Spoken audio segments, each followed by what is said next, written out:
Hello and welcome to Unabridged, the weekly podcast where teachers take on books. This is Sarah. Join us for bookish episodes and a monthly book club pick. This is Ashley. Find us on Instagram, Facebook, and Twitter at Unabridgedpod or go to our website, unabridgedpod.com, where the books we read are linked for purchase. This is Jen. Check out our Teachers Pay Teachers store, our Patreon page, and our newsletter. Please rate, review, and subscribe on Apple Podcasts to support us. You want opinions about books? We've got them. Hi, and welcome to episode 162 of Unabridged. Today, we are discussing reading challenges for 2021. Before we get started with our episode today, we wanted to shout out our Unabridged ambassadors. We love them so much, and they are such a help to us. They support us in so many ways, and we wanted to say to you all who are listening, if you're looking for a way to get more involved in Unabridged, our ambassador program is a great way to do that.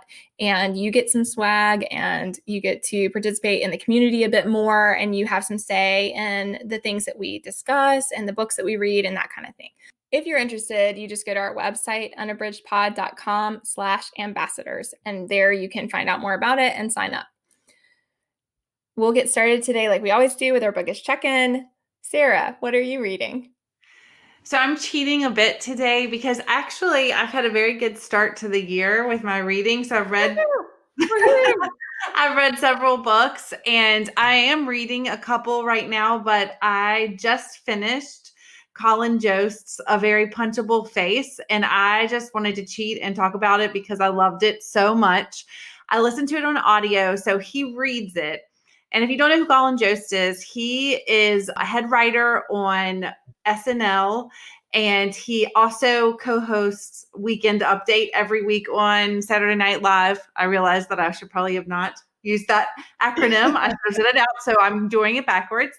But he co-hosts Weekend Update, which is an iconic sketch on Saturday Night Live. And the book is about his growing up on Staten Island. It's about his education and how he became a writer and what he did. And it is hilarious at times, but he has a chapter dedicated to his mom, who works for the fire department and in government as a doctor in New York City, and about her involvement in helping during 9/11. And I mean, he has so much respect and love for his mom. And that story and what he said about her, I was sobbing. Aww. So, I mean, there are all these highs and lows, and it is a great book. I mean, and I definitely think that you miss out on something if you don't listen to him read it and tell it in his own words.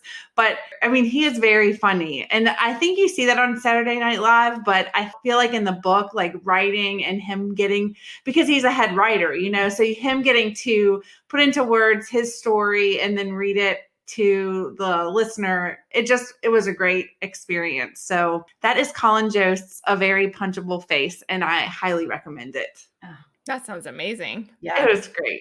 I'm really into, at the moment, trying to find funny people who have written books and then read the audio. So I have found a few more that I have on my list, and I'm hoping to start those because I just really enjoy that experience. Yeah, that's great.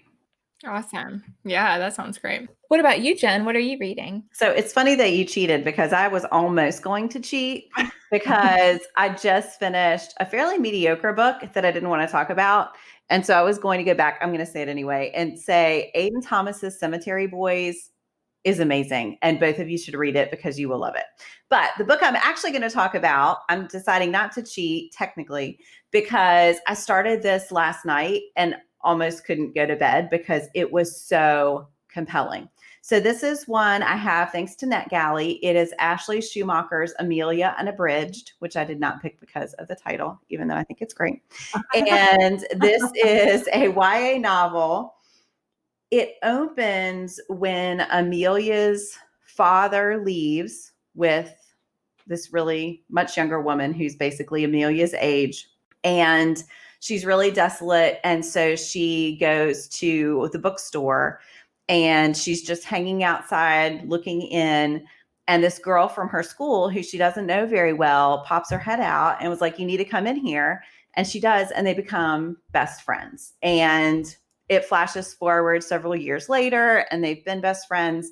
So Amelia's mom does not have a lot of money, but her friend Jenna's parents are wealthy, and they really take Amelia under their wing. They pay for her to have a lot of opportunities that she wouldn't otherwise have. And they're getting ready to start the summer before college.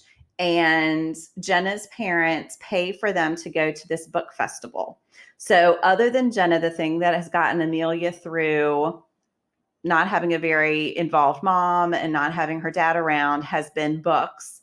And in particular, this series written by a guy who is around their age. It reminds me a lot of Aragon in the way it's described, that it's this really young guy, and he's pretty reclusive. He doesn't go out into the public a lot, but he's supposed to be at this book festival. So they go to the book festival. This is a little spoilery, but I double checked and it's in the description, so I'm just going to say it.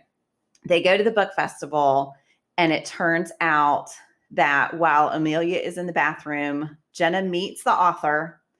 He has an anxiety attack and he leaves. And so Amelia does not get to see him.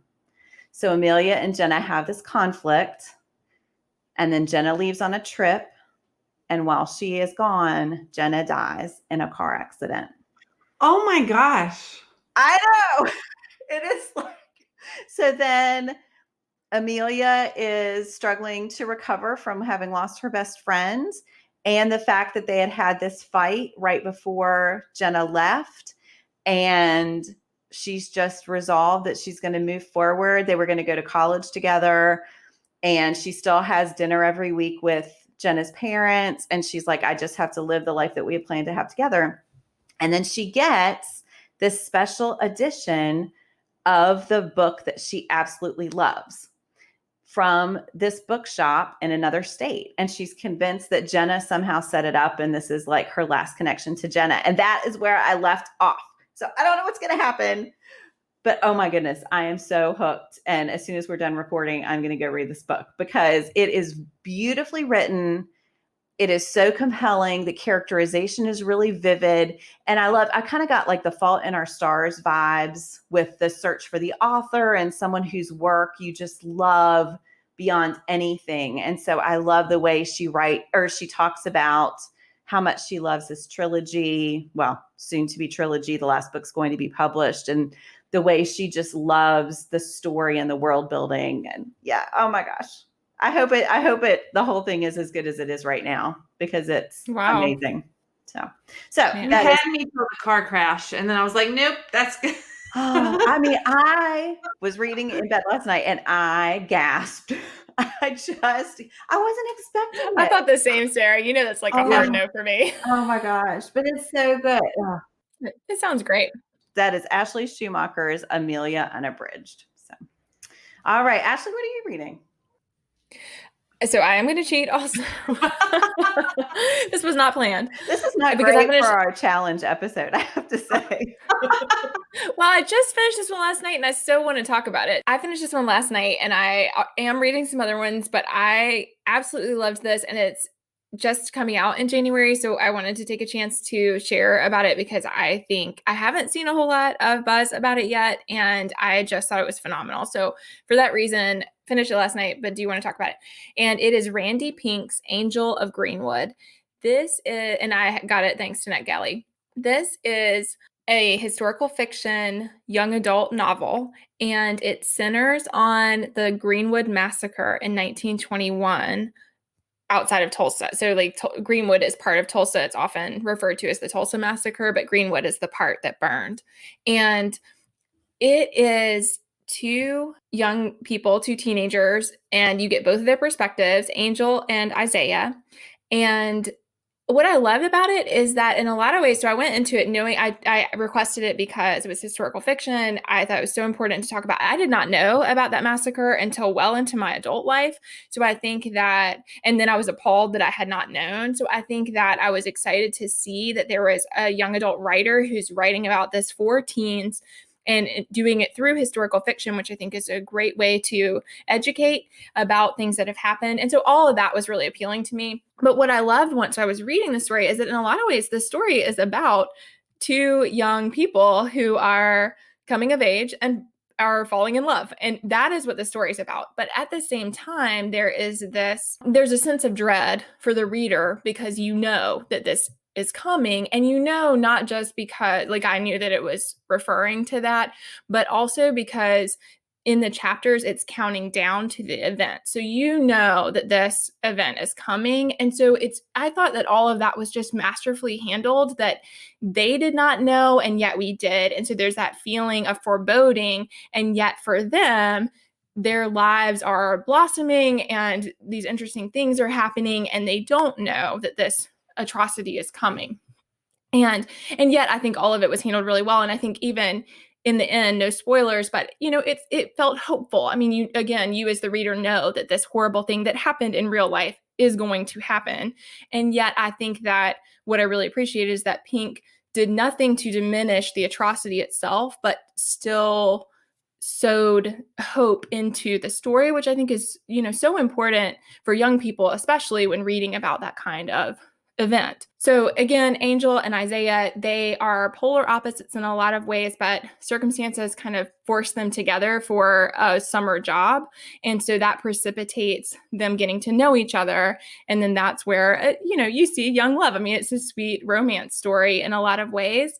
And then they have to navigate toward the end of the book, really, because like I said, a lot of the story is really about coming of age and about them coming to understand themselves as individuals, but then they have to navigate this tragedy that occurs in their community. And the other thing I really loved about it is that Randy Pink does this amazing job of incorporating through the perspectives of Isaiah, who is a big believer in W.E.B. Du Bois's work, and Angel, who is a lover of Booker T. Washington's work, which again, I think very authentic to teens of the time, that they would be so familiar with these paragons and their work.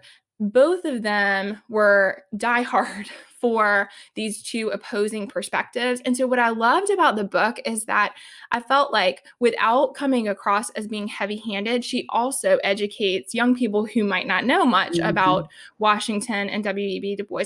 She educates them about those two perspectives and the views that people had in the 1920s toward each of them. And I just thought all of that was just masterfully done. So again, I had to cheat because I really wanted to say, and I did just finish it last night, but I had high hopes going into it for all the reasons I shared. And then it exceeded my hope for it. And I think that's really hard for a book to do, but I just thought it was really beautiful. I think it is timely. It was painful to be reading it with some of the things that are going on right now in our world, and seeing that 100 years later, we're seeing some echoes of this exact same attitude and mentality. But it made me appreciate the book even more, and how important it is for us to have those works out there that highlight the ways that these things have happened in the past. So again, that's Randy Pink's Angel of Greenwood, and it is January 2021 publication. That sounds really good. Yeah. It was phenomenal, and also quick. Like I felt like a lot happened. She packed a lot in there, but it was not super long and it moved really fast. That makes me think of two series recently that have handled the Tulsa race riots really well. And one is Watchmen and one is Lovecraft Country. Had a really great episode about the burning, and yeah, it was excellent. I remember that for Watchmen, but I hadn't seen it with Lovecraft Country. I'll have to look for that. Yeah, it was just one episode, but it was great. So to get us started on our reading challenges today, we are so excited. Many of you have probably already seen our announcement about this, to be doing our own Unabridged Pod reading challenge this year for the very first time. Yay! And part of why we decided to do that this year is because we each chose at least one challenge to participate in last year, and we documented that on the podcast. And all of us found that regardless of how successful we were, that we really were pushed by having a challenge, but not in a negative way. And so that was why we were like, we want to do this for our community as well, and invite you to participate in our challenge, because we found that it helped us grow as readers and that it was a really positive experience. So our challenge includes several things. You can find it on our website. It's unabridgedpod.com. It's up at the top, but if you want to go specifically to it, it's just unabridgedpod.com/reading challenge 2021. So you can get to it that way and also print off our stuff so that, I like to fill it out with my pencil. So if you are like me, then you can print off the materials there and also see all the links to things that we already have available. But I wanted to list what our challenge includes. So we have one behavioral science book, one romance by an author of color, a young adult or middle grade novel that has been adapted for screen. Our bonus one is to watch the adaptation as well, a fairy tale retelling, a retelling of a classic, a book from an author imprint, 2 books by an author written in different genres or for different age groups, and a graphic novel. And Sarah and Jim are going to talk a little bit about a few of the categories and also kind of our approach. So Jen, do you want to start us off and just elaborate a little? Yeah, so we want this to be, as Ashley said, something that will push you a little bit, but we don't want it to be intimidating at all. I know some of these categories, you might read it and be like, I don't know what that is at all. So I just wanted to hit on a couple of them. So the behavioral science book, for example, was inspired by our episode with Adam Shibley, where each of us shared a behavioral science book. And really all that means is it's a book that helps you modify a behavior. So that can be something that's helping you build good habits or be more organized or get your house in order. Anything like that would count. And honestly, you are the one who decides if it counts. So we are not going to sit in judgment of your choices. We are going to say, oh, look, they participated in our challenge. And we're going to be really thrilled. So whatever that means to you, it counts. Another one that I think might strike you as funny right off the bat is a book from an author imprint. This one is inspired first by Rick Riordan Presents, which is a spinoff of his own Percy Jackson books. So he has been doing a great job having these books that honor own voices authors who are writing about the mythologies of their own cultures. So he said he felt like he wanted to address those, but he wasn't the person to write about them. And so I think author imprints are a great way for authors to support others who maybe are just getting a start. So Nicola and David Yoon have one that's coming out. You may not be able to read for it this year, but that'll be out next year. Phoebe Robinson has one. So we will cover a lot of those, but just realize there are multiples out there for different age groups and different types of books.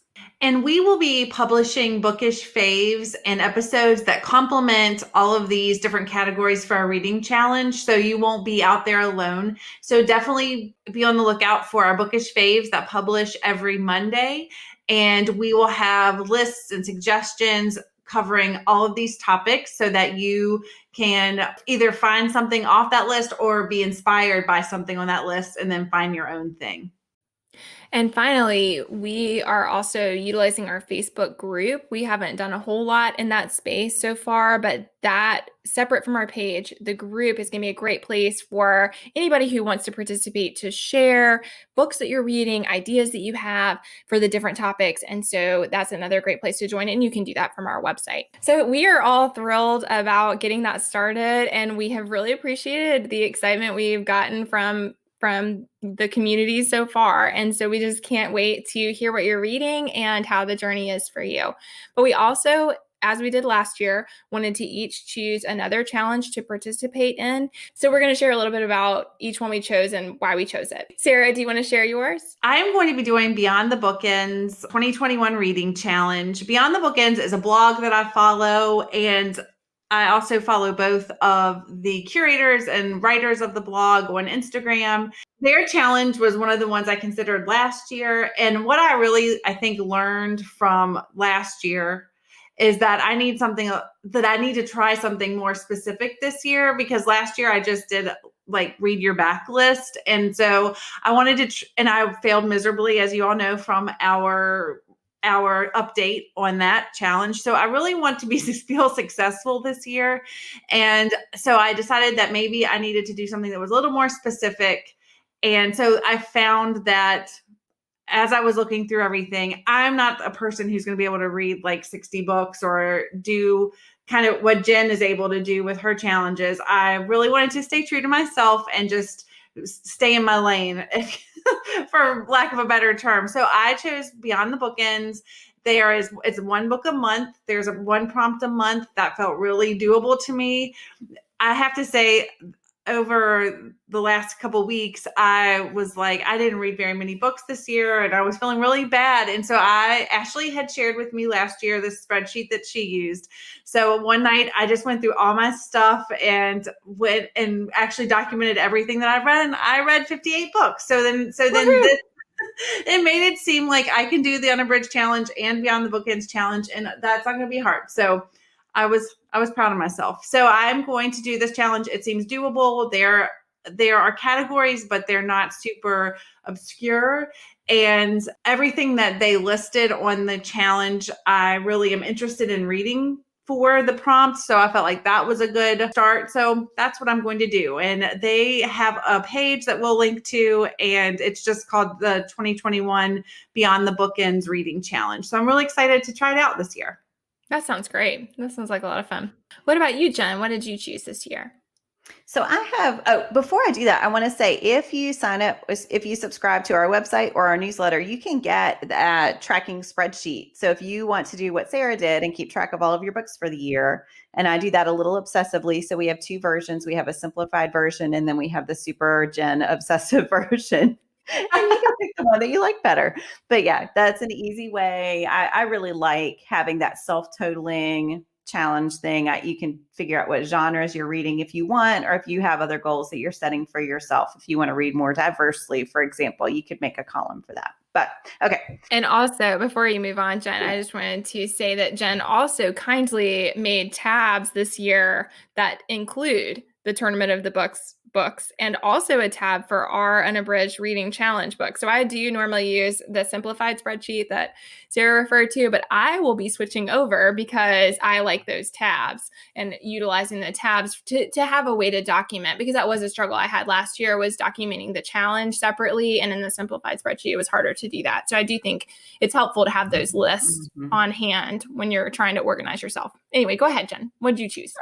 So one of mine is a classic. It's the Tournament of Books, and that's technically not a challenge. I just make it a challenge for myself. So as I have talked about exhaustively on the podcast, the Tournament of Books happens every March. It is one of my favorite book things.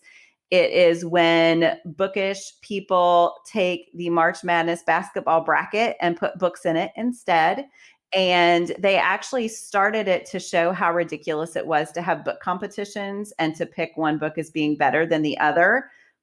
But it's also that they do that. So they have book matchups that are really random, and then they will have an author or someone in publishing read the two books. There are no criteria. They just pick the one that they want to move forward. Some people take it really seriously and write tons of criteria. There have been people who threw them down the steps, and whichever one landed on top, that one won. So it's really always really interesting to see who picked what, why, and sometimes to get really angry. There was one in the Super Rooster, someone who absolutely infuriated me because they just refused to make a decision and flipped a coin, and it made me really mad. But anyway, so that's the Tournament of Books. That is 16 books, and I've only last year was able to read all of them. That was the first and only time I've ever done that. So we'll see if I can do it again. I don't know. The other one is a much more general one. It's just the hashtag 21 backlist in 2021. Last year I did 20 backlist in 2020. I buy a lot of books, but I am also constantly putting books on hold at the library and getting ARCs and e-galleys from NetGalley and reading for the podcast and reading for Buddy Reads. And so I have all these great books sitting on my shelves that I never get to. And so the 20 backlist in 2020 forced me to read some of those books that I've spent money on. And I thought I should do it again. So you can actually go on my Bookstagram account, and I have put a picture of the 21 books that I've chosen to read in 2021 if you are interested. We'll see how it goes this year. So that sounds great. I think that's a nice balance between the Tournament of Books that is very specific and then having a bit of a more open-ended one makes a lot of sense. What are you doing, Ashley?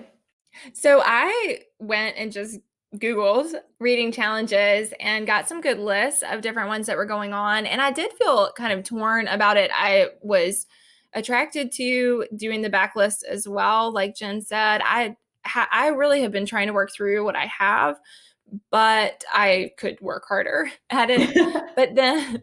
but then I also was interested in doing something. So one thing that I had trouble with is that I didn't, as I talked about in our episodes before, I didn't balance myself very well. So then I was frantically reading. December was very hectic because I neither could successfully let go of finishing the challenge, nor could I finish it with dignity, grace, and time to spare. And so given that realization, I was looking for one that would kind of force me to be more balanced. And so this is the Uncorked Reading Challenge 2021. And it is a monthly, there is a topic per month. And so I'm interested to try that. In some ways, that was a little bit intimidating to me because we already have several things we read each month, but the topics are quite broad. And so I'm thinking that it should work. And then the nice thing is that it's balanced like month by month. So I hope to succeed each month, but if I don't in some ways, then I just didn't. And and then I move on to the next month and I try again. And I think there's probably some good things because I really enjoyed the books I read for the challenge last year, but I did not enjoy the experience of realizing that I was desperate to finish them, but not having enough time. And so I think that's a good one. And I love, this is the Uncorked Librarian is the person. Christine is her name. And I was really intrigued by her account because she is both interested in drinking nice wine and also in travel and also in books. And all of those things are also very desirable to me. And finally, she's based out of Asheville, North Carolina. And that town has a very special place in my heart. I went to college near there and have spent a lot of time in Asheville, and it's one of my most favorite cities in the world.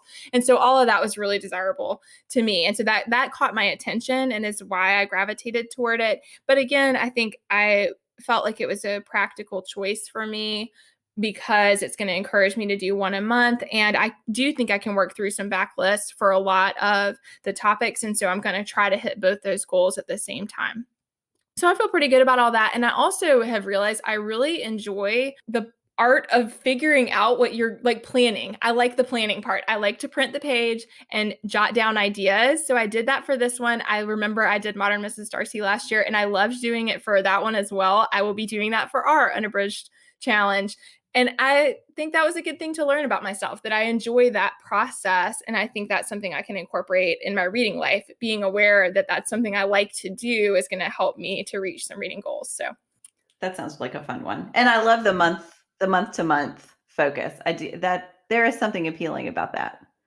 Yeah, I felt torn because in some ways it actually is more like 12 books is more than some of the other commitments. But then I really liked the idea that I'm only focusing on one at a time. So I thought that was intriguing, especially in light of what I learned last year, which was I still had 4 substantial books to read in December, which were, of course, not the only things I was reading. And so that was not great. That was not a great experience. I would like to avoid that. So again, we invite you to join us for our Unabridged Pod Challenge.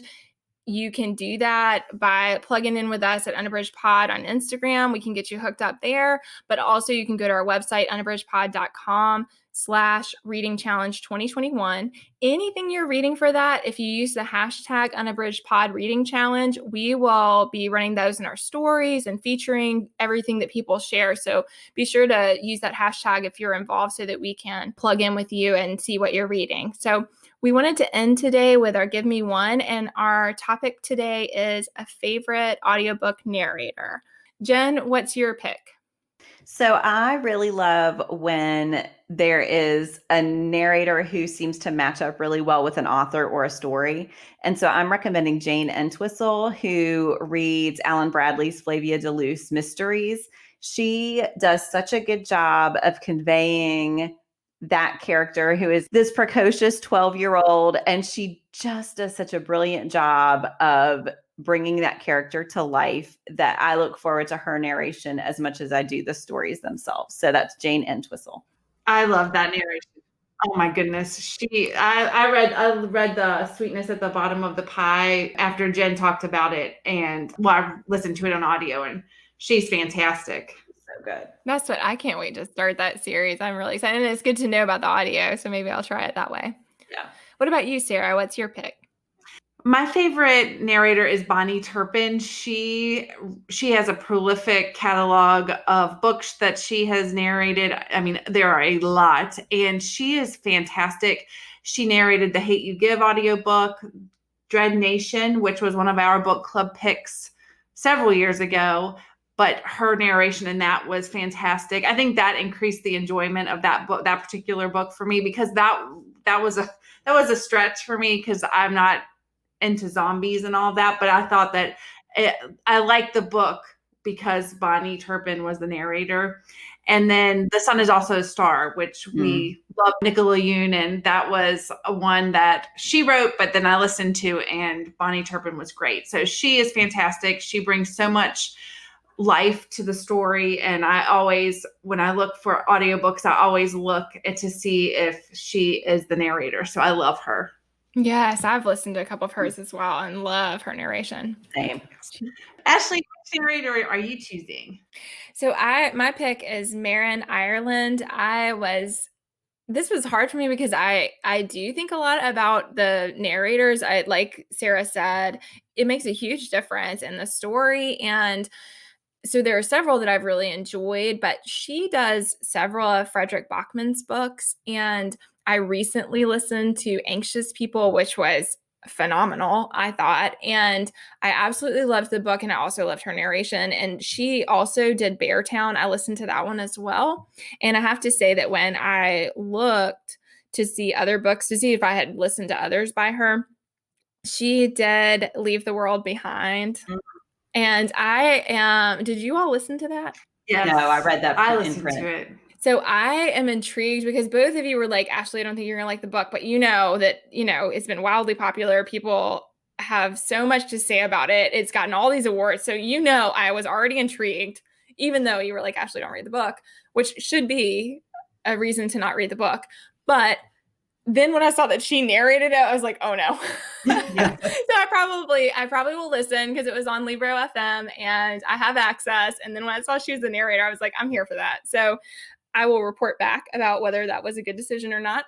But anyway, I just think she's amazing. I feel like her narration I think in some ways it's pretty understated. There are other narrators who do more with their voices and stuff, but she never distracts from the story. And in Frederick Bachman's books, I think that is I just love his work. I've talked about how much I love it, and I love it both on print and listening, but I think that she never distracts from that, which I think is hard to do in some books. And so again, she's one of my favorites, Marin Ireland. Thank you so much for joining us today. We are excited to get going with our reading challenges for 2021. We're looking forward to a great reading year, and we can't wait to hear what you all are reading. And once again, if you want to get more plugged in with Unabridged, you can do that through Unabridged Ambassadors, unabridgedpod.com/ambassadors, or you can join us with the reading challenge and just let us know that you're participating by using our hashtag UnabridgedPod reading challenge. Thanks so much for listening.